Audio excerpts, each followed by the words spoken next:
कश्मीर में भी दहशतगर्दों की कब्र खुदेगी। अब शाह के बाद कश्मीर पहुंचे राजनाथ सिंह। कश्मीर के गुनहगारों से सर्जिकल स्ट्राइक से लिया जाएगा बदला। अब पाकिस्तान में घुसकर मोदी लेंगे तगड़ा एक्शन, सुनकर पाकिस्तान दहला। जम्मू कश्मीर के पहलगाम में हुए आतंकी हमले ने पूरे देश को हिलाकर रख दिया। शांतवादियों में चीखों की गूंज, पर्यटकों के खून से सनी सड़कें और देश के माथे पर गुस्से की लकीरें। ये तस्वीरें हर भारतवासी के दिल में आग सुलगा रही है। कायराना हमला, निर्दोषों पर वार और अब मांग है निर्णायक बदले की। शनिवार शाम जब देश अपने कामकाज से घर लौट रहा था, तभी कश्मीर की वादियों में एक भयानक खबर आई। पहलगाम में आतंकी हमला, कई पर्यटकों की मौत। शुरुआती रिपोर्ट में कहा गया कि आतंकियों ने पहले पर्यटकों से धर्म पूछा, फिर गोली मारी। ऐसा नहीं कि यह पहली बार हुआ है, लेकिन इस बार जख्म गहरे हैं, क्योंकि मरे वो लोग जिनका कसूर सिर्फ इतना था कि वो हिंदू थे। रक्षा मंत्री राजनाथ सिंह का तीखा बयान हमले के कुछ ही घंटों बाद आया है। उनके शब्दों में गुस्सा था, दर्द था और एक संकल्प भी। पहलगाम में हुए कायराना हमले में हमने कई मासूम जिंदगियां खो दी। हम बहुत दुखी हैं। मैं उन परिवारों के प्रति अपनी संवेदना व्यक्त करता हूं जिन्होंने अपनों को खोया। हमारी आतंकवाद के प्रति जीरो टॉलरेंस की नीति है। मैं देशवासियों को आश्वस्त करना चाहता हूं कि सरकार हर जरूरी कदम उठाएगी।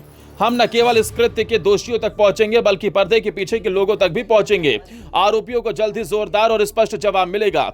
रक्षा मंत्री का यह बयान किसी औपचारिकता की तरह नहीं था। वो गुस्से में थे, देश की भावनाओं से जुड़कर बोल रहे थे। उन्होंने ये भी कहा कि भारत को कोई डराने की कोशिश न करे। ये देश सहन कर सकता है, मगर कभी झुकता नहीं। बैठकों का दौर और सैन्य तैयारियां भी देखने को मिली।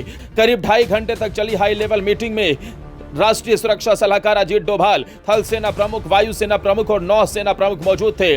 मीटिंग में आतंकी नेटवर्क की पहचान, सीमा पर सतर्कता और जवाबी कार्रवाई की रणनीति पर चर्चा हुई।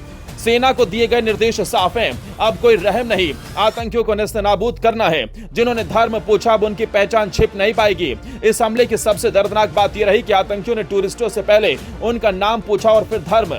रिपोर्ट के अनुसार आतंकियों ने पीड़ितों से कलमा पढ़ने को कहा और जब जवाब नहीं मिला तो गोलियां बरसा दी। ये केवल हत्या नहीं थी, ये टारगेटेड किलिंग थी, बल्कि कहें तो रिलीजियस मैसेकेयर था। ऐसा नहीं कि दुनिया को इसका पता नहीं है। सोशल मीडिया पर पीड़ित शुभम की पत्नी ऐश्वर्या की तस्वीर वायरल हो रही है, जिसने अभी 2 महीने पहले ही शादी की थी। जो पति उसके साथ वादियों में घूम रहा था, अब वही पति तिरंगे में लिपट कर घर लौटा है।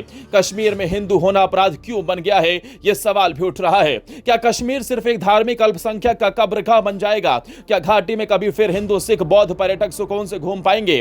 क्या हमें अपने ही देश में अपने धर्म के लिए मार डाला जाएगा? घाटी की खूबसूरती अब खून से लाल हो गई है। गंगा जमुनी तहजीब के नाम पर खून बहाने वाले कब तक इंसानियत को चुप करवाते रहेंगे?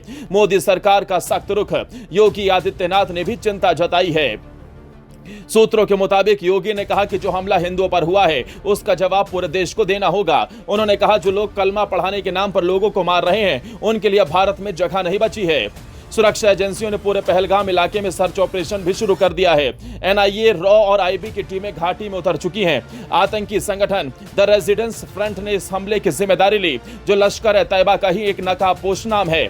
अब सवाल नहीं, जवाब चाहिए, और वो जवाब बारूद से आएगा। देश की जनता सरकार से अब सिर्फ निंदा नहीं चाहती, वो एक्शन चाहती है। वो देखना चाहती है कि भारत अब भी चुप नहीं है, कि अब हिंदुओं का खून सस्ता नहीं है, कि जो पहलगाम में बहा वो आखिरी खून था। ये भारत है, ये शांति है पर कमजोरी नहीं, यहाँ सहनशीलता है पर कायरता नहीं। और अब जो होगा वो इतिहास में दर्ज होगा।